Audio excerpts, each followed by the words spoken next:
Ladies and gentlemen, distinguished guests, I urge you please to stay. We still have a lot of exciting things, including, of course, the addresses by the ambassadors of the EU and the United States.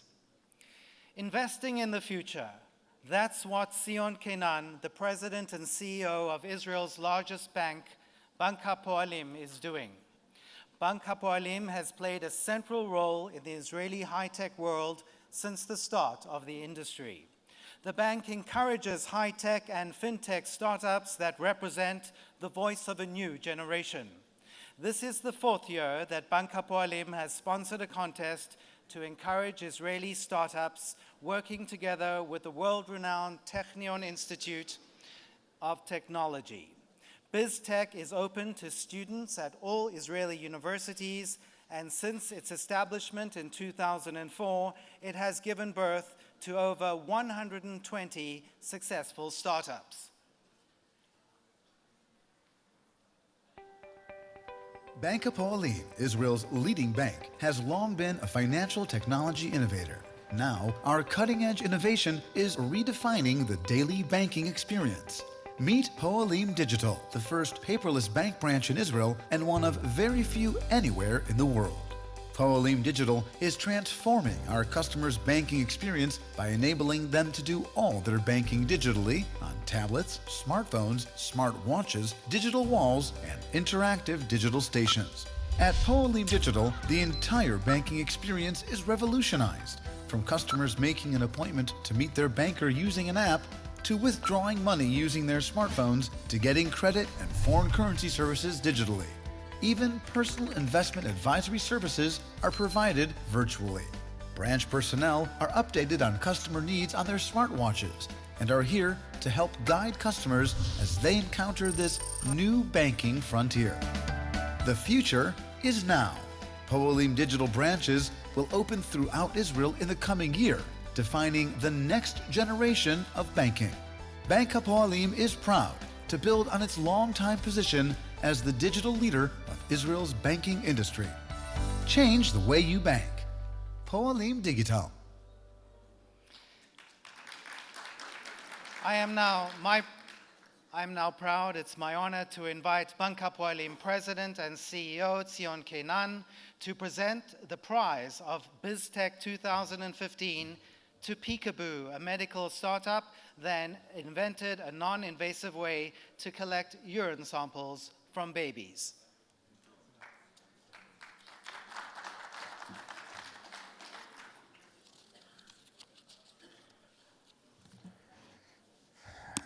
Thank you. Eli, Mr. Azur, come to share with me. Please, come. You can do it. So, Bank HaPoalim has been greatly involved in leading Israelis' high-tech fields. We are proud to bring together creative minds and academic experts with the business community.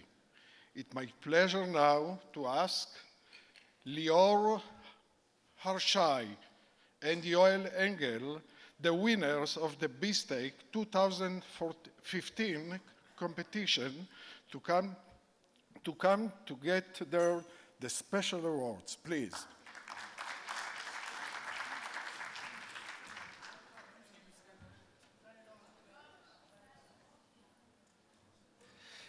I'd like to also invite at this point Education Minister Naftali Bennett to also present the prize.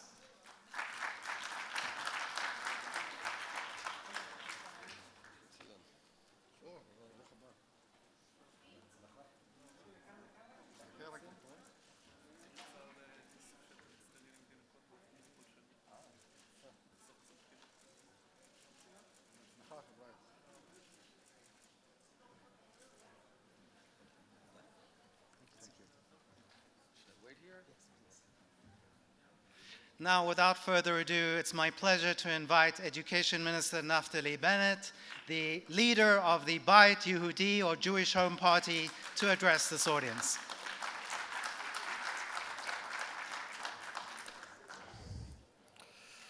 First of all, I see the high-tech folks from Peekaboo. Just a few years ago, I was there. my biggest piece of advice is don't go into politics. Before I begin, I want to say a word in light of recent events regarding the Israeli Arabs. Israel has a significant minority of Israeli Arabs that enjoy full equal rights. We have a Supreme Court justice who's Arab. We have many members of Knesset, and that's the way it should be. And the recent move that we've made with the Islamic movement Northern Branch is a very important one.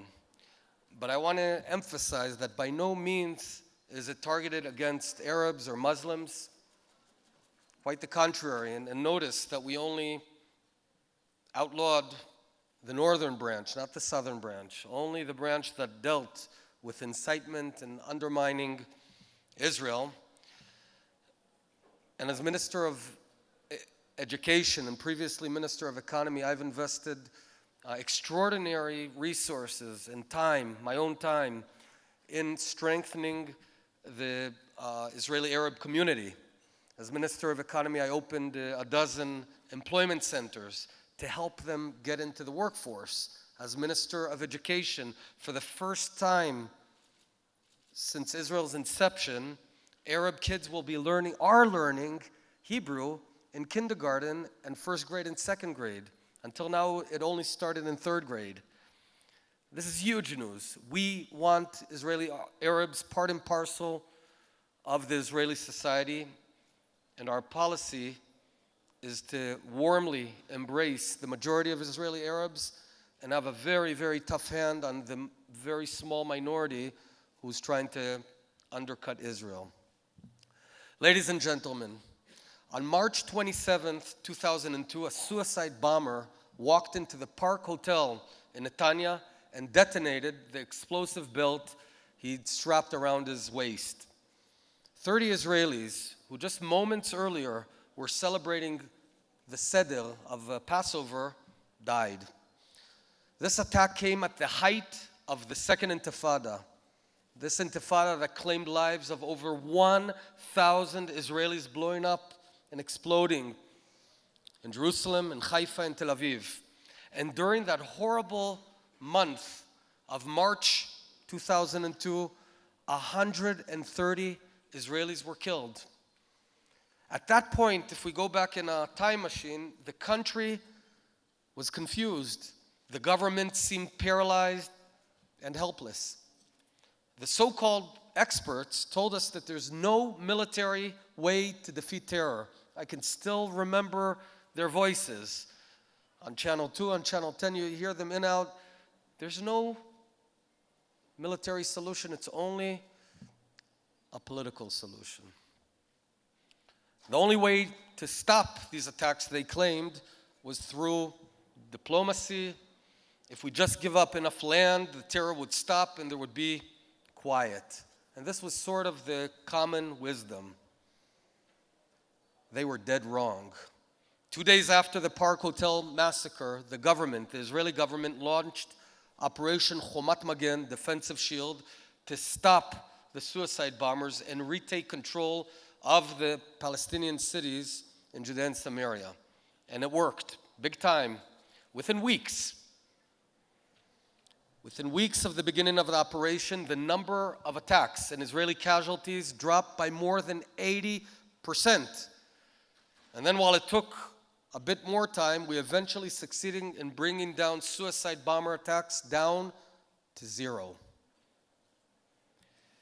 Yes, 0 suicide bomber attacks in Jerusalem, Tel Aviv, and Haifa. The Israeli government and the Israeli nation proved that terror can be defeated. Today, Europe and the entire free world are facing the same threat with similar confusion and consternation. But my message today is that Europe and the free world can defeat terror too. And I'd like to share the lessons learned by us. Well, the first and biggest thing is to simply make the decision. To make the decision that we're going to fight. Europe has to set the goal of winning this war. And I want to emphasize this goal has not been set yet. Because without the willingness to commit force and resources, you can't win. What's happening in ground in Syria, and I'm very closely monitoring it, it's not real war. It's not real commitment. Sort of tango, one step forward, two steps back. It's a bit reminiscent of the beginning of the First World War. There was a period of 1 year between 1939 and 1940, which was called the Phony War, where actually nobody really engaged the Germans. This decision has not been made yet, and it needs to be made. The next step is to send in ground troops to fight the enemy, to really fight. Drones and tough words just won't cut it. What we have facing us is an extremely determined organization of roughly 40,000 fighters, very versatile. They have a big vision. The best visions are the simple visions. Their vision is their name, an Islamic State. It doesn't get easier to understand than that. They want an Islamic State in Jerusalem, in Tel Aviv, in Paris, in New York.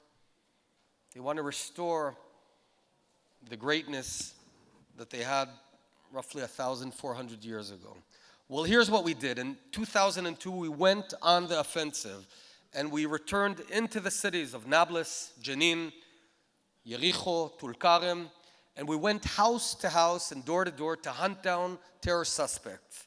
It was not easy. We found and demolished bomb labs, arms caches, and terrorist command centers. I personally remember this period very well. I was a CEO of a startup company, high-tech company in New York. I got on the first plane back to Israel, flew back and joined my soldiers, and we fought to stop the terror wave that had struck our country. What I did, together with my friends, we captured terrorists at 3 a.m. in their beds at home so they wouldn't blow up at 3 p.m. on a bus in Jerusalem or a coffee shop in Tel Aviv. Listen, I know that boots on the ground is a scary phrase, and the Western world has gotten used to sterile attacks. But we need to be honest, the drones from far away and a few missiles won't do it. To win, the world needs to go on the offensive. There's no other way. What Israel did in 2002 is a model for how terror can be defeated. Now, I can understand the reluctance because it means that soldiers may be put in harm's way. But keep in mind that the number of civilian lives saved will be way, way higher. There's no substitute for having control on ground. Take a look at the amazing comparison between Gaza, Lebanon, and Judea and Samaria. We pulled out of Gaza in 2005, and we've been pounded since then by thousands and thousands of rockets. We go in, come out, go in, come out. We don't control the territory. Pulled out of Lebanon in 2000, and 6 years later, Hezbollah shot 4,000 missiles and rockets on our cities.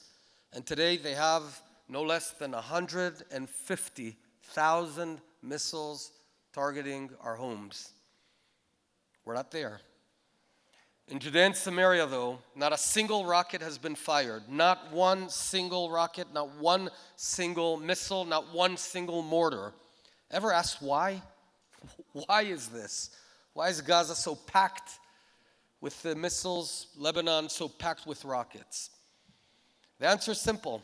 It's because the IDF is there on ground with the ability to go where it needs and when it needs to go.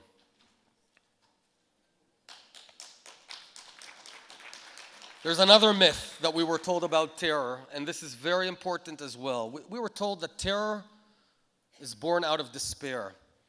If we only tried to understand the motivation behind the terror, if we only gave them hope, it would stop. Wrong again. Terror is not born out of despair. It's born out of hope. The hope to take over Jerusalem, Paris, and the rest of the world and turn it into a grand caliphate. And only by extinguishing this hope can we defeat the terror. The terrorists who shot and murdered Yaakov and Netanel Littman last Friday, and the terrorists who carried out the attacks in Paris, no, they didn't do it out of despair. They attacked because they genuinely believed that if they put in enough effort to make our lives miserable, we'll just decide to pack up and go somewhere. This is what Nasrallah called the spider webs. He said Israel's like a spider web. It looks strong, but with your hand you can move it. When facing this kind of enemy, the answer has to be force, and there's no such thing as containment. In recent weeks, we in Israel have been facing a terror wave of a different sort, of knives primarily, on the streets here in Jerusalem and throughout the country. This wave is rooted in incitement by the PA. I know that some ears here don't like to hear that, but it's reality.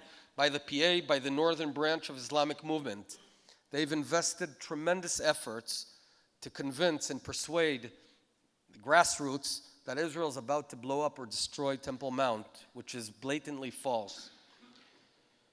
I met some principals, great folks from Arab schools in Israel, and they genuinely believe it. I was shocked. These are folks that I highly respect them, but this incitement works.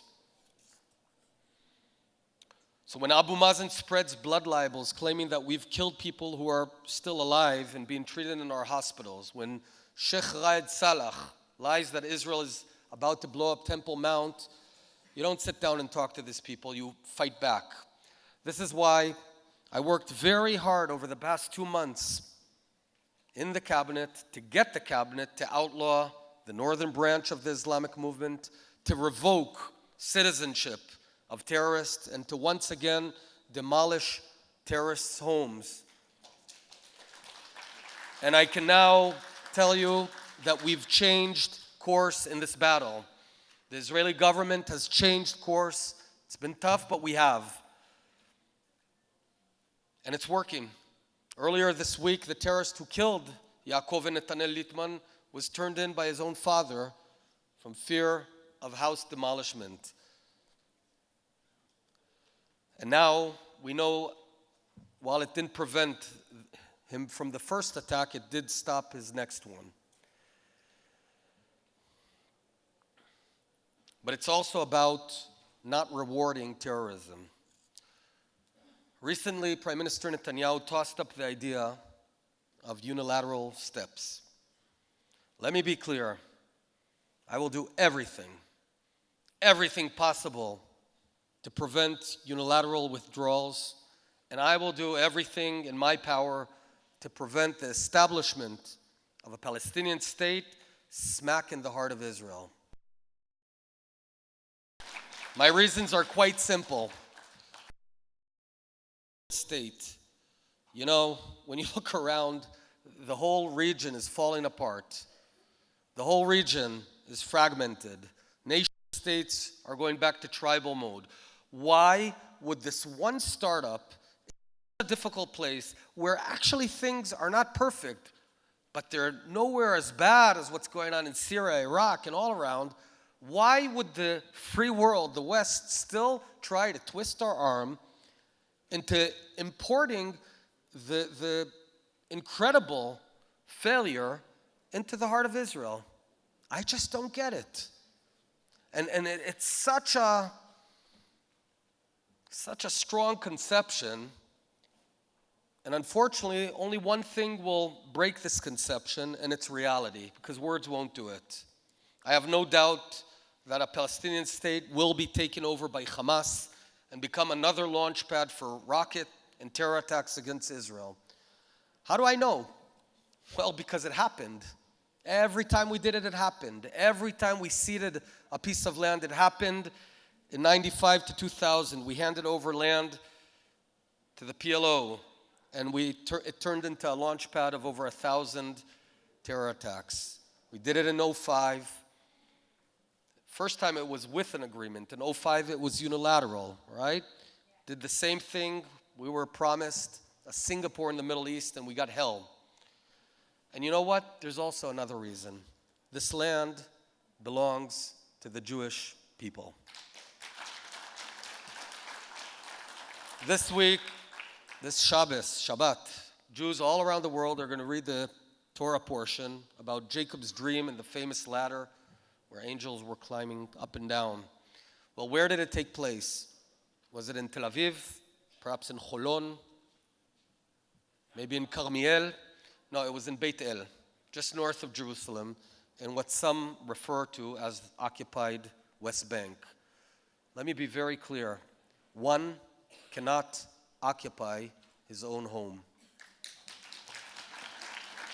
But then people ask, so what do you propose? What can we do? And I'm going to say this again and again. I put a plan on the table. Is it perfect? By no means. It's an imperfect plan for a very imperfect situation. The plan is simple. Apply Israeli sovereignty on Area C, where there's roughly 450,000 Israelis and less than 100,000 Palestinians. Offer them full Israeli citizenship, but then we retain Ariel, Ma'ale Adumim, Ofra, Bet El, all of the Israeli-controlled areas. In areas A and B, provide an enhanced autonomy, if you will, autonomy on steroids, because we don't want to govern them. We don't want to run their schools. We don't want to take their taxes. We don't want to run their hospitals. They can do it. And work through. And you say, it's imperfect, they won't agree. Okay, we can do it unilaterally. And then work through it. Just don't make the situation worse, because it's not great, but it's certainly the best situation in the whole Middle East. The best place, second only to Israel itself, for Arabs to live is Judea and Samaria today. The Prime Minister spoke about keeping military control at all costs. And sort of the subtext is that while we can take away civilians, we have to retain military control. Here I also differ, and I want to explain. The reality is that where there are no Israeli citizens, there are no Israeli soldiers. You might sustain it for a few months, perhaps a couple of years. I was a soldier in southern Lebanon. Ultimately, we incurred about 15 to 25 deaths a year, losses a year in southern Lebanon. But because we have no claim, because there's no Jews living there day in, day out, no one riding the roads, no one keeping the channels of life open, we couldn't stay there. No place is sustainable, neither Jordan Valley or anywhere else, without Israeli citizens. Ultimately, soldiers won't stay there. I know how it works in Israel. Public opinion will be, why are we sacrificing anyway? There's no Jews. So it's important to understand what we call the settlers. They are Israel's defensive shield. What they're incurring today is defending Israel from the same things happening in Tel Aviv and Haifa. I want to end and say I'm incredibly optimistic about Israel. Look what's going on during this period. Man, we're growing. High-tech, 2 years ago, $2.5 billion of VC investments in startups. Last year, 3.6. This year, $4.5 billion of investment in Israeli startups. That's huge. We're exporting water technologies to India. We're getting dairy technologies in China, allowing medical technologies all around the world. We just heard these folks from the startup. And we're returning to our Jewish identity. And my vision for Israel is to be a lighthouse in this huge, huge Islamic storm.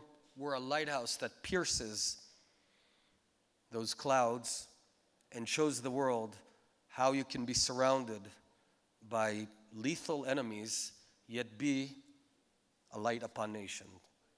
Toda rabba.